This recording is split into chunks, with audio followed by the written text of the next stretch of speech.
सोच बदलने की कोशिश के साथ सर्वे किया गया, लेकिन अक्सर मदरसों में पढ़ाई का यह पूरा मामला मुस्लिम मतों की पॉलिटिक्स में जाकर उलझ जाता है। इस खबर पर ज्यादा जानकारी के लिए सीधे रुख करते हैं, हमारे सहयोगी संजय त्रिपाठी हमारे साथ जुड़ गए हैं। संजय, सर्वे तो हो चुका, लेकिन सर्वे के नतीजों के बाद आगे की राह क्या और उत्तर प्रदेश सरकार इस मामले को पॉलिटिक्स से बाहर निकालकर पढ़ाई तक कैसे बढ़ाएगी?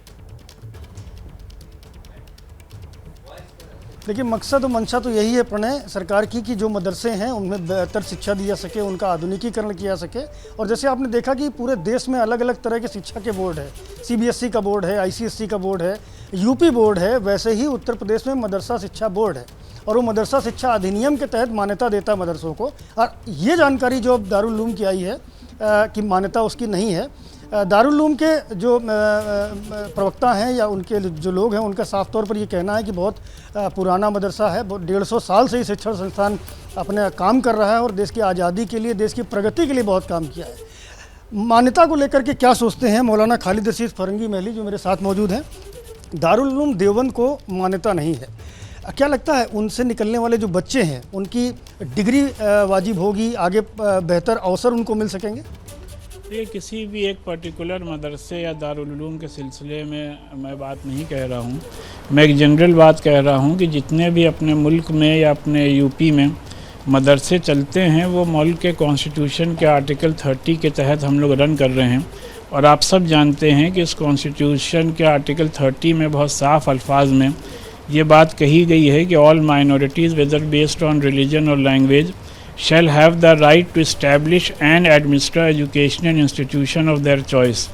उसी के तहत हम लोग ये मदरसे चला रहे हैं, ट्रस्ट और सोसाइटी बना के चला रहे हैं और बाकायदा पूरे अकाउंट्स ऑडिट होते हैं, पूरा कानून फॉलो किया जाता है। ये कहना कि ये रजिस्टर्ड हैं या नहीं है या मान्यता प्राप्त हैं या नहीं है, ये अपने आप में बहुत ही बेसिकली गलत बात है और इससे नेशनल और इंटरनेशनल लेवल पर एक बहुत ही गलत मैसेज जा रहा है। क्योंकि जो बड़े मदरसे हैं उनसे पास आउट बच्चे पूरी दुनिया में फैले हुए हैं और अपने मुल्क का नाम रोशन कर रहे हैं। लिहाजा इस टर्म को बोलने से पहले इसके पीछे का जो पूरा कानूनी एक सिस्टम है उसको आदमी को पहले समझ लेना चाहिए। लेकिन सरकार ये कह रही है कि हम डेवलपमेंट करना चाहते हैं मदरसों को, हम चाहते हैं कि एक हाथ में बच्चे के पाक कुरान हो तो दूसरे हाथ में लैपटॉप हो, तो इसमें आपत्ति क्या है, क्यों नहीं होना चाहिए?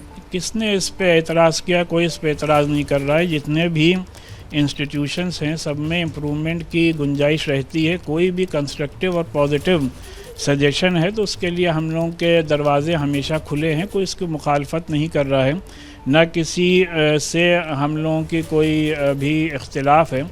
सिर्फ हम लोग कहने का मकसद ये है कि हम लोग जो मदरसे चला रहे हैं उसमें ऑलरेडी इस्लामिक एजुकेशन के साथ इंग्लिश, साइंस और मैथ्स की तालीम दी जा रही है, तो लिहाजा उसमें इस तरीक़े का बेबुनियाद बातें कहना हम समझते हैं कि बहुत ही गलत है। और जहाँ तक सर्वे का सवाल है तो सर्वे को हम लोगों ने ख़ुद ही सपोर्ट किया है, जो भी इंफॉर्मेशन है तमाम मदारिस के ज़िम्मेदारों ने कंसर्न ऑफिशियल को दे दी है।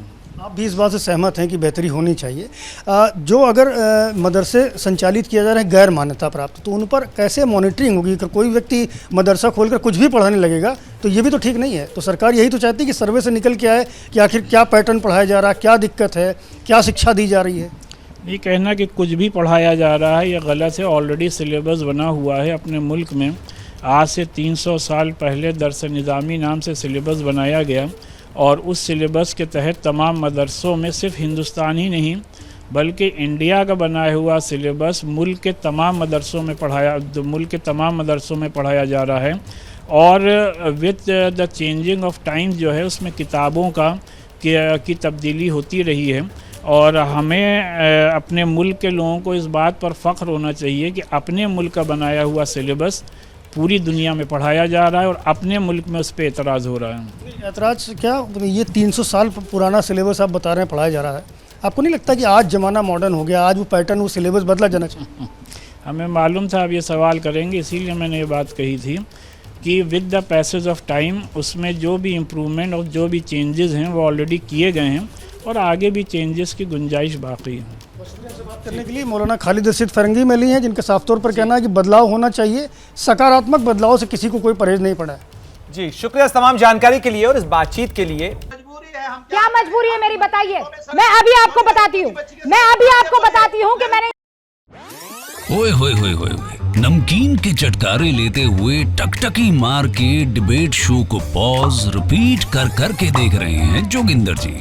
इनकी तरह आप भी देखें अपने फेवरेट डिबेट्स को रिपीट कर और डाउनलोड कीजिए एबीपी लाइव ऐप अपने स्मार्ट टीवी पर।